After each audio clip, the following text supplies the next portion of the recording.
Hey guys, welcome back to the channel.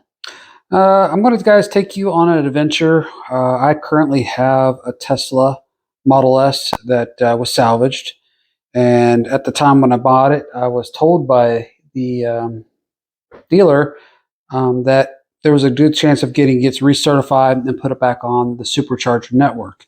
And at that time, it was not working at the Supercharger network. This car does have free unlimited supercharging. I'll talk about that more in a second.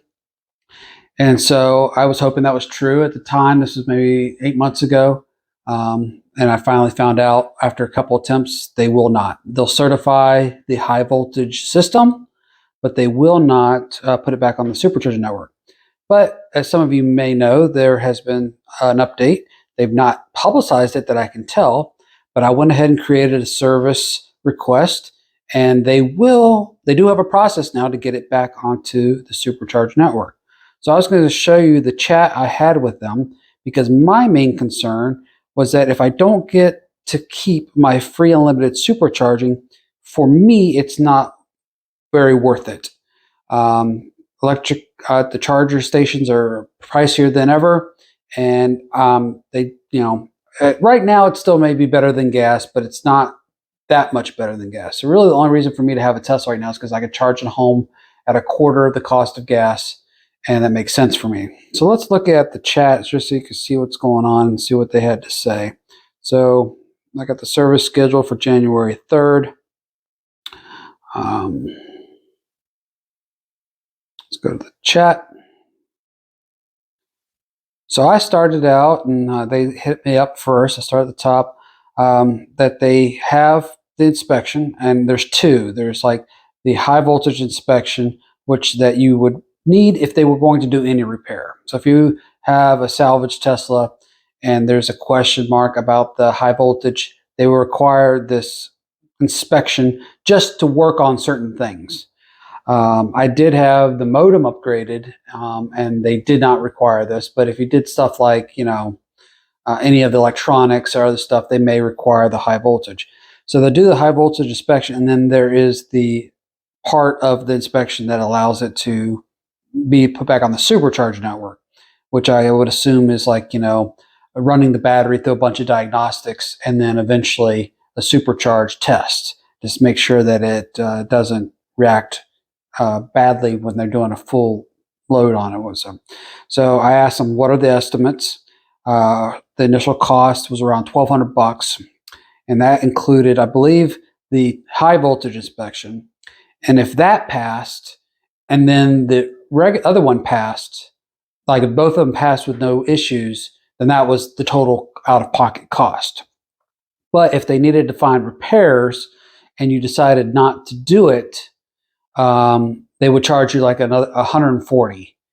And so you could stop, but they needed some money back for that diagnostic to find out what they would need to do to fix it.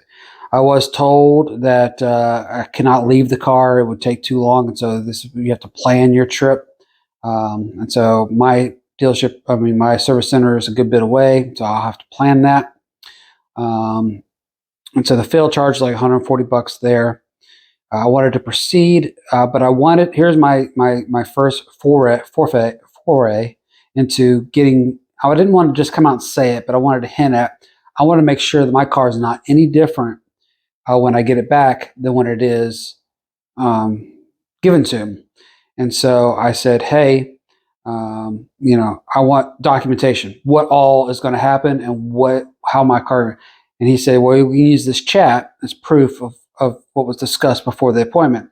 So theoretically, if I wanted to do any legal actions, this is a binding talk, that could be used as evidence according to the tech. There will be some paperwork with inspection, but I guarantee you that if they do take off the free supercharger, they won't say it in there. They'll let you dangle, and then they'll take it away, and they just won't care. Unfortunately, that's how I'm hearing Tesla service at times. I attached a screenshot of what I started this video with, the list of all the features my car had. And I said, I wanted to confirm that this list will not change in any way, and that would be great. And so you can't see it here on my side, but on his side, he got the picture. And he said this was the first part They said, hey, nothing should change. It should be identical. The only configuration would be supercharging is now allowed. But then he quickly said, oh, once allowed, it would show up as pay as you go. Now, I had already replied thanks to his initial statement, thinking, hey, I now have written proof that my list of features will not change. And then he jumped in with that. And so I said, hey, the list will change. The only exception would be the vehicle is still allowed to have free supercharging. He said we could look into that and let you know for sure, but since the vehicle was salvaged, it's unlikely to be free. Even unlimited supercharging came with the vehicle. That statement makes no sense. They've known it's been a salvaged vehicle. I've actually hooked it up to the supercharging network, and it started at first, but I think after the communication, it just kicked it out. And so it knows, but that feature is still listed. So I've done the complete title transfer. I've done the app transfer. They know it's me. They know it's that car, and that feature is still listed. He says, apologize for not seeing that line and for any confusion. So I said, hey, please do check on that. And I kind of made my case. The vehicle is either safe or it's not. The free supercharging is transferred with title for thousands of sellers and buyers. So the ball is in their court. I'll keep you updated, and hopefully, if it's only cost $1,200 to get it back on the supercharging network, it may take a while to recoup that cost, but I think I'd want that and make traveling a little easier. So keep in touch, and we'll see what happens from here. See you guys.